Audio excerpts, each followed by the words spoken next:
Oi gente, eu sou o João Vitor, seu Cobra Letrado, e no vídeo de hoje eu vou falar sobre esse livro incrível, sensacional, que é O Parque das Irmãs Magníficas, da Camila Souza Vilada. Bom, gente, eu acabei de terminar esse livro e eu estou completamente impactado com toda a magnitude que foi essa história, a escrita da Camila e toda a mensagem, né, e realmente o impacto que essa história me trouxe, que essa história me causou. Então por isso que eu estou aqui, que eu decidi fazer esse vídeo, porque eu terminei de ler com um sentimento de todo mundo precisa ler essa história também. Então hoje eu vou aqui falar, né, todas as minhas impressões brevemente do que eu achei para tentar convencê-los a ler também essa obra-prima que a Camila escreveu. Mas antes de começar o vídeo, se inscreva aqui no canal para você não perder nenhum vídeo que eu posto toda terça e toda sexta. Deixa seu joinha aí embaixo, me segue nas redes sociais, a Cobra Letrada, tanto no Twitter como no Instagram. E também, se você se interessar por esse livrinho aqui maravilhoso ou qualquer outra coisa na Amazon, por favorzinho, use o meu link que tá sempre aí no box de descrição, que você ajuda demais o canal. Nossa, minha dicção hoje tá complicada. Mas vamos lá, né? Esse livro aqui, gente, pra quem não sabe, a Camila Souza Vilada é uma autora argentina, então estamos falando de literatura argentina. Inclusive, a história se passa em Córdoba, que é a segunda maior cidade da Argentina, né? Só perde pra Buenos Aires, a capital. E é uma autobiografia. Sim, tem vários traços aqui autobiográficos, também tem ali um toque de realismo mágico, porém 90%, né, da história é de fato uma autobiografia, né? Então se trata aí de um livro de não ficção. Inclusive, é um gênero que gosto muito, porém ainda leio muito pouco e quero ler cada vez mais. Eu acho que até, sei lá, 2019 eu li muito, mas depois fui lendo cada vez menos. E agora que eu terminei de ler esse livro, que eu fiquei tão impactada assim, sabe? Eu fiquei pensando, cara, quero ler mais não ficção. Então, se é um gênero que vocês gostam, que vocês leem, me contem nos comentários se, né, se é do interesse de vocês que eu leia mais e que traga aqui pro canal, e também, né, algumas dicas que vocês podem deixar aí pra eu ler e trazer aqui em futuros vídeos. Mas voltando à história, aqui então a gente vai conhecer a história da própria Camila Souza Vilada, que é uma travesti argentina. Então aqui a gente já sabe que essa questão de ser travesti, da comunidade travesti também, vai ser algo muito forte, porque basicamente o livro é sobre isso. Então a gente acompanha aqui a história da Camila desde a infância até a sua juventude, até a casa dos 20 anos ali de idade, e a gente consegue ver que desde quando ela era bem pequena, né, de quando era muito criança, ela já, sim, queria vestir as roupas da mãe dela, ela queria se relacionar com os outros meninos. E por conta disso, né, ela também tinha vários trejeitos. Ela era uma criança afeminada e por conta disso ela já tinha um relacionamento com a família muito ruim, principalmente com o pai, que é o que ela fala bastante aqui nesse livro, né? Porque o pai mesmo fala que eu prefiro matar meu filho do que ter um filho viado. Ele literalmente fala isso. Então aqui a gente vai acompanhar essa história de infância, né, que desde o início foi muito difícil, até a época da adolescência, que ela até viveu alguns abusos aqui, tiveram alguns outros traumas, né, além do núcleo familiar, como também na escola, na sociedade como um todo, né, e ela vai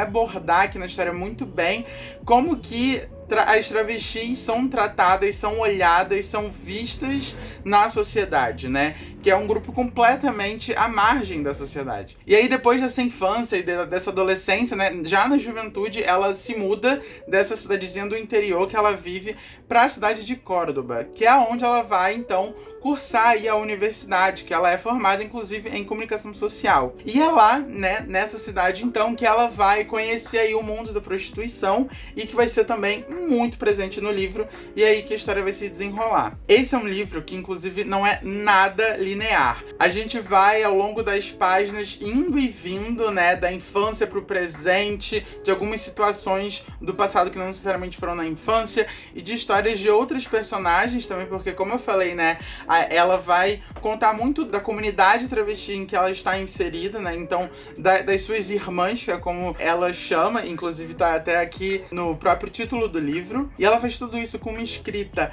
tão forte, tão impactante, e ao mesmo tempo tão bonita. É porque eu não gosto de usar a palavra bonita nesse caso, porque várias cenas aqui são muito sofridas, são carregadas de dor, de traumas, de sofrimento, mas a escrita da Camila, ela consegue impactar, ela consegue tocar no fundo da nossa alma, sabe? Então, de certa forma, alguns trechos aqui, eles são de fato muito bonitos, carregados de várias figuras de linguagem, né? Tem essa questão aí das metáforas para fazer essa construção do realismo mágico que eu falei também, que tem um pouquinho aqui. Então, gente, é um livro muito forte e que vai mostrar ali a vida real, o que só torna o livro mais forte ainda. Eu até separei alguns trechos aqui que eu queria muito ler pra vocês pra ilustrar todos esses pontos que eu tô falando.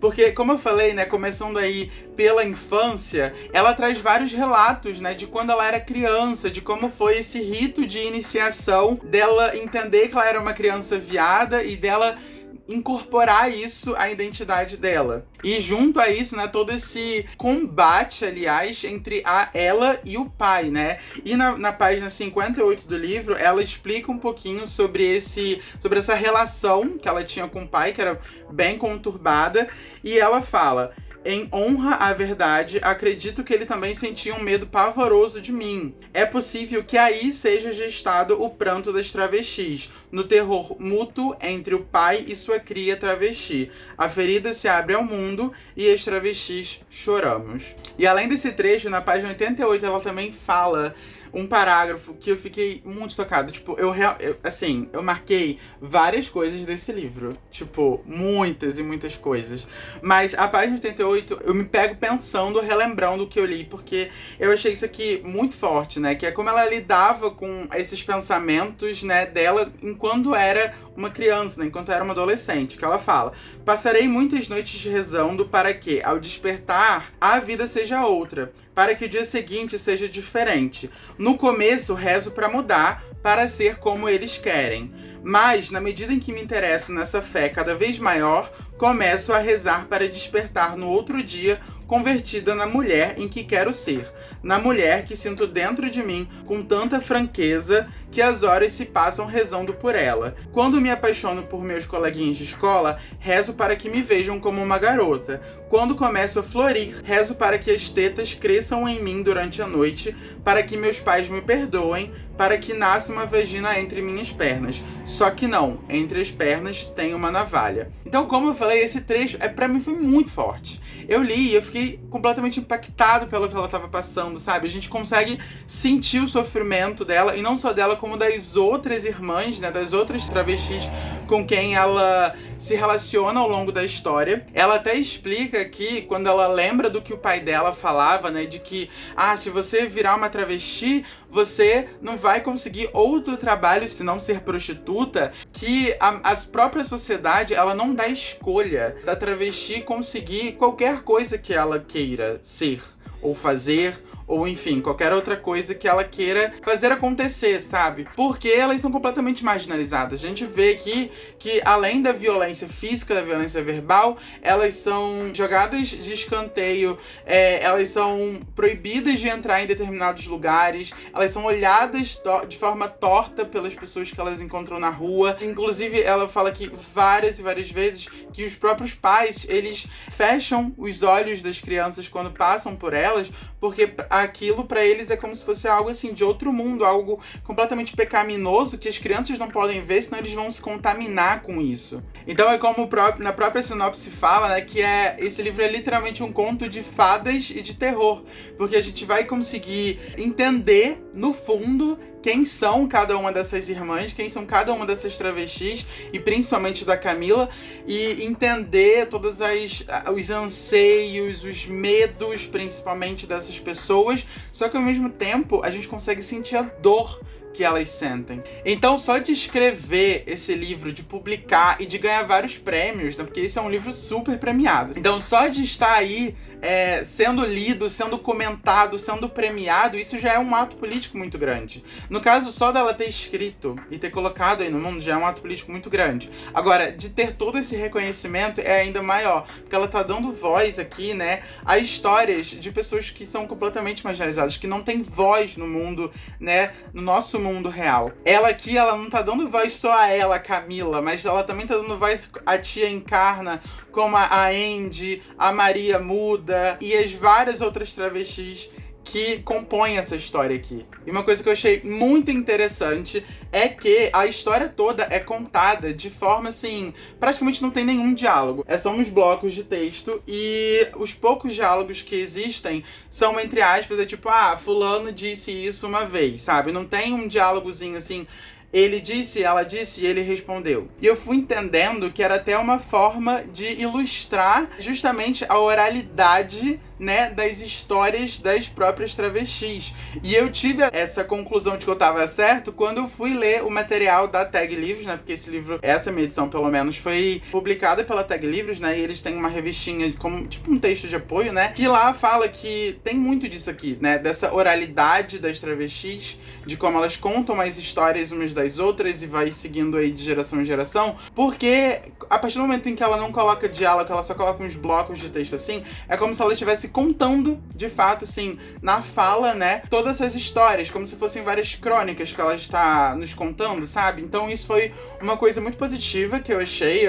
que a história é muito fluida, porque parece real, que a gente tá ouvindo alguém contar uma história pra gente, sabe? Como se a gente voltasse a ser criança e tá ali sentado ouvindo um adulto contar a história. No caso, uma história bem pesada, bem mais 18 que uma criança não pode ouvir, mas, né, ainda assim é como se a gente estivesse ouvindo uma história ser contada. Então, como eu falei, essa história, ela é perfeita, porque ela é muito impactante. A escrita da Camila Souza Vilada é sensacional. Ela realmente abraça a gente em vários momentos e a gente consegue sentir todas as dores, todos os sofrimentos, todas as angústias, as felicidades, que também não é um livro, sim, 100% triste, tem alguns momentos felizes aqui também. E ao mesmo tempo a gente percebe que esse livro é um livro muito importante, que todo mundo seja lido, sabe? Porque é um livro que, como eu falei, dá voz a um grupo que é completamente marginalizado na sociedade hoje em dia. E eu quero terminar até esse vídeo resenha indicando outros livros que, assim como esse, eu acho que devem ser lidos, são super importantes, de autoras travestis, que é, por exemplo, o Eu Travesti, da Luísa Marilac, que é um livro que eu li ano passado e eu amei, tem até uma resenha escrita lá no meu Instagram, do Cabela Letrada, vão lá conferir e seguir. E também o E Se Eu Fosse Puta, da Amara Moira,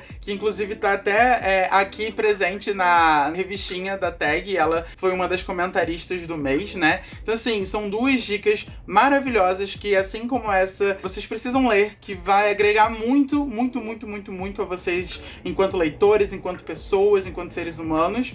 E, gente, essa capa, né? Se toda a história não conseguir te convencer, olha essa capa. Tudo bem que a capa normal, né, que é comercializada pela editora, não é essa, mas essa capa aqui da Tag Livros, eles arrasaram. No caso, Paula Cruz, né, que foi a ilustradora da capa, ela arrasou, ela entregou tudo aqui. Bom, gente, esse foi o vídeo de hoje, espero que vocês tenham gostado. Me contem nos comentários se vocês se interessaram pra ler essa história, ou se vocês já leram, né, vamos trocar aí ideias sobre esse livro. E até o próximo vídeo, tchau!